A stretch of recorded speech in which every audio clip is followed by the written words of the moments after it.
Spencer, in this video, we're going to be doing waiver wires, Nice, bro. waiver I wire hate fantasy pickups. football. I hate it. Yeah, If you're 0-2, bro, let me know because I'm going through it right now. yeah, yeah. 1-1. You're 1-1 too, right? In our main league. Yeah, Yeah, yeah, 1-1 in our brutal. main league. I'm in a ton of leagues, and I'm just feeling like, God, my lineups are so strong, and just everyone's scoring. It's like the opposite of last week, where you're just Yeah, like, dude, this guy's scoring. What the heck? How did you yeah. start? Josh Reynolds or something? I feel like most seasons you'll get like a week, 2, 3 weeks of like, all right, this is my full lineup. This is like, all my beasts, no bye weeks. This is one of those years where it feels like every team is just like decimated. Like every Yeah, team has one big injury, right? yeah, or just like Like a underperformer or suspension. question mark or yeah, exactly. Exactly. So, guys, waiver wire. This is pretty much where you're going to be able to win your league, or at least give yourself the best chance to win your league. Is definitely comes from the waiver wire.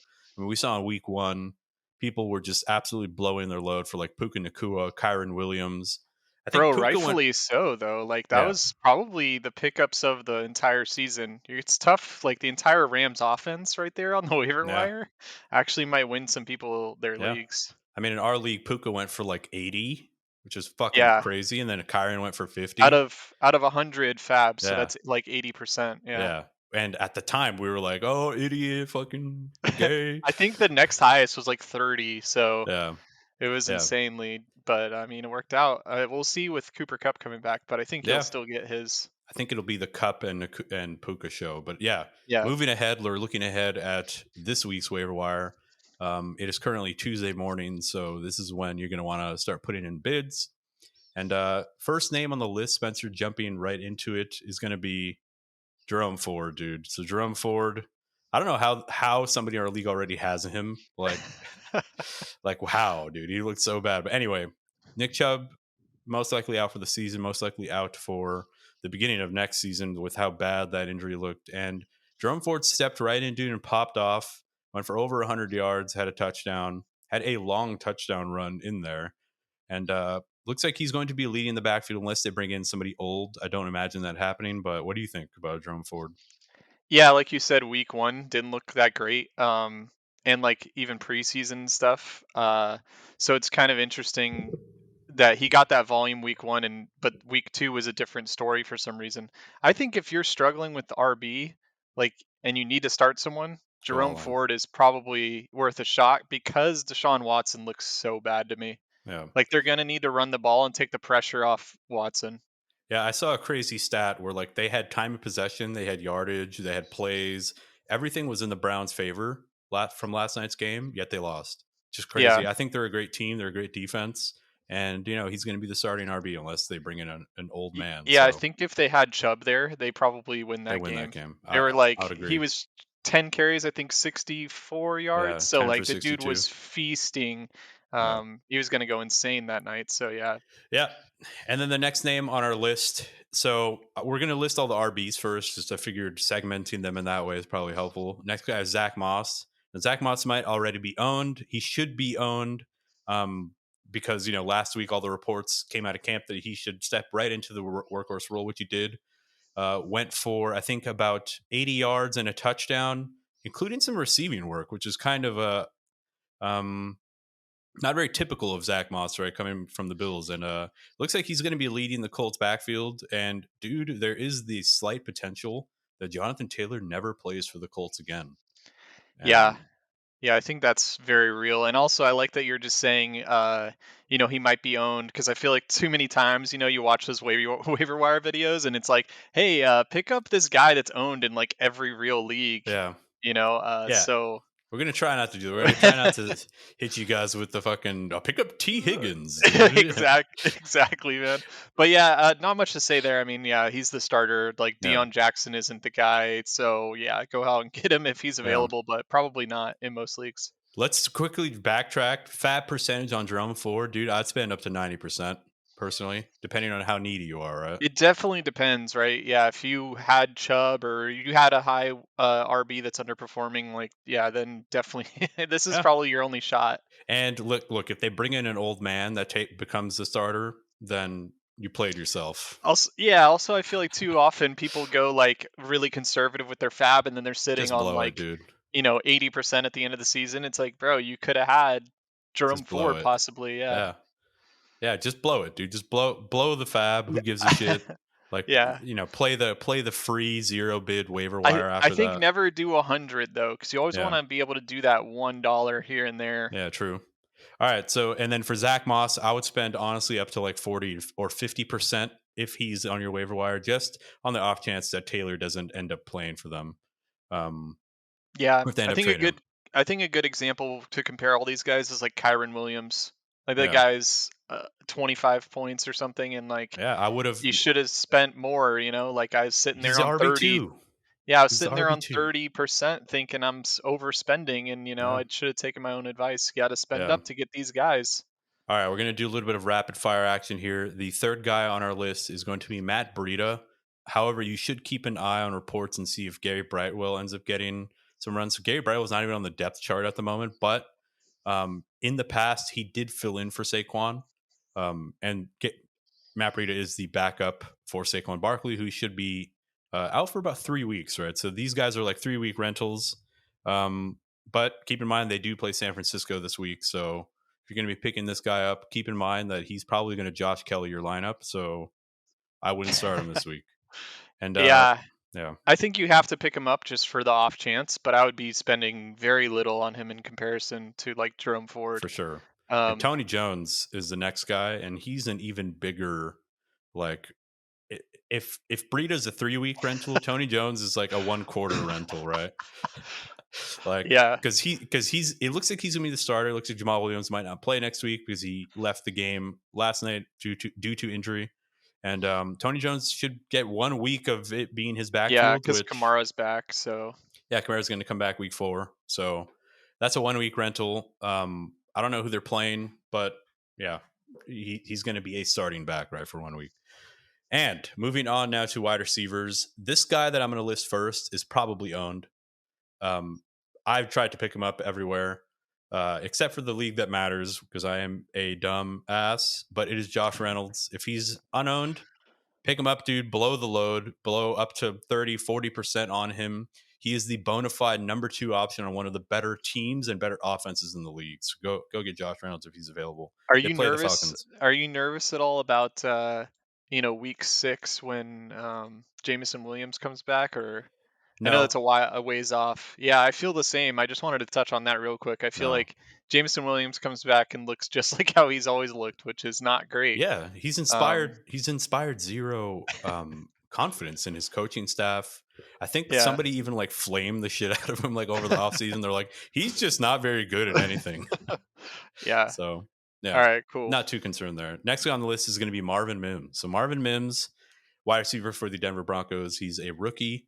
Popped off, only had like 2 receptions, but for like 90 yards and a touchdown. This is a guy, dude, that I think represents like a very explosive, very young, promising talent for the Broncos, who are kind of in need of some like young, promising talent, right? I think the Broncos are just a decrepit old team. Russ is bad. However, Russ is good on deep throws. So if Marvin Mims can cement himself and get more snaps, he's only getting like 25% of the snaps at the moment. So that's a nice flyer who I think could yield some fruit later in the season. Yeah, I think you could spend on that guy, but I think I like the next guy more if you're going to say Jayden Reed. Is he on your list? He was on the list. He wasn't the next one. We'll just All hop, right. Well, we'll hop that's the around next one I here. want to talk about All right, because I Jayden think you Reed. should go out and get Jayden Reed over Marvin Mims because I think that Jordan Love has proven, he's got 2 weeks of data now. They like to throw the ball. Aaron Jones with the question mark.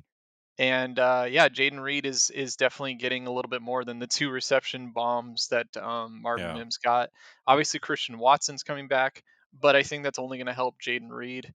I think that there's possibly 2 wide receivers can be supported. I mean, if they're going to throw for 300 plus yards, we see that with other teams where you got 2 fantasy yeah. relevant wide receivers. So I will say just another little nugget. So even though Watson's coming back and that could shake everything up, Jayden Reed is I don't know the exact percentage, but he's pretty high up on the targets per route run for wide receivers, which means when he's running routes, there's a high chance that the ball's coming to him.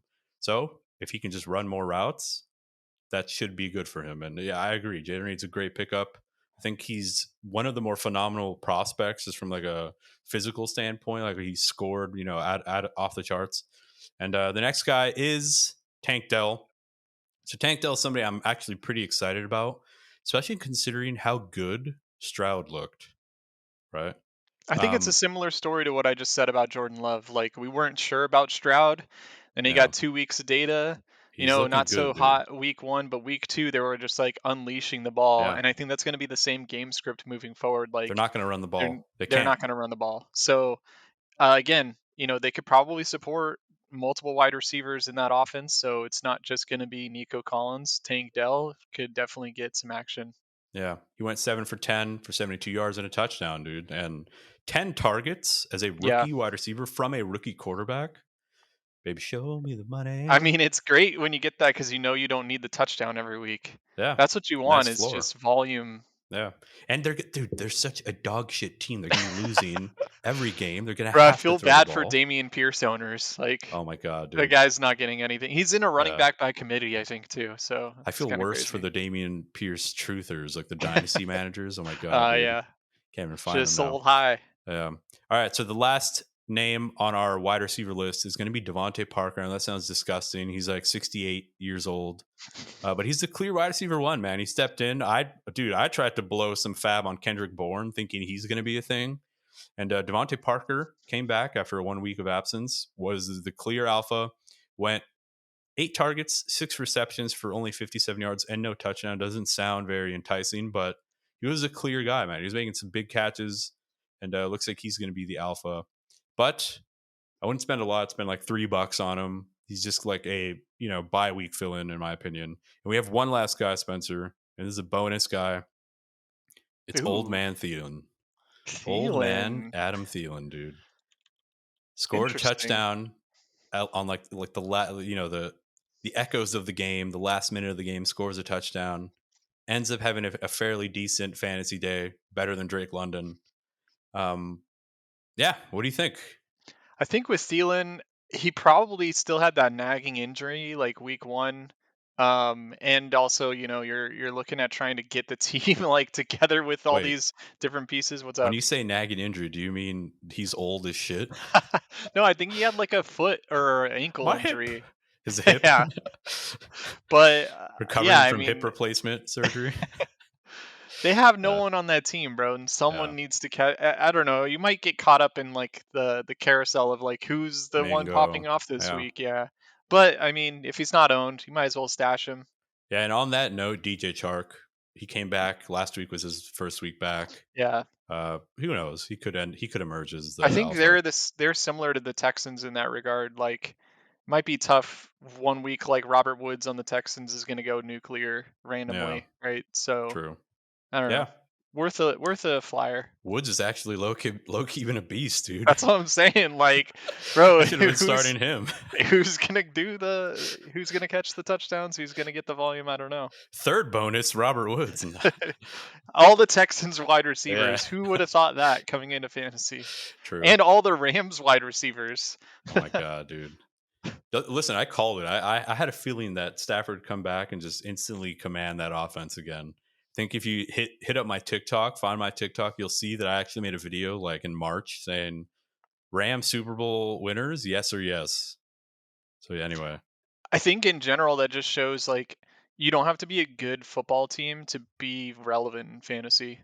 you have to have a good system, right? Yeah. Like you I have mean, the Rams personnel and you actually have might be systems. pretty good at football, let's be honest, But but dude, Texans, yeah, Panthers, these teams not very good and yeah, true. still have fantasy producers.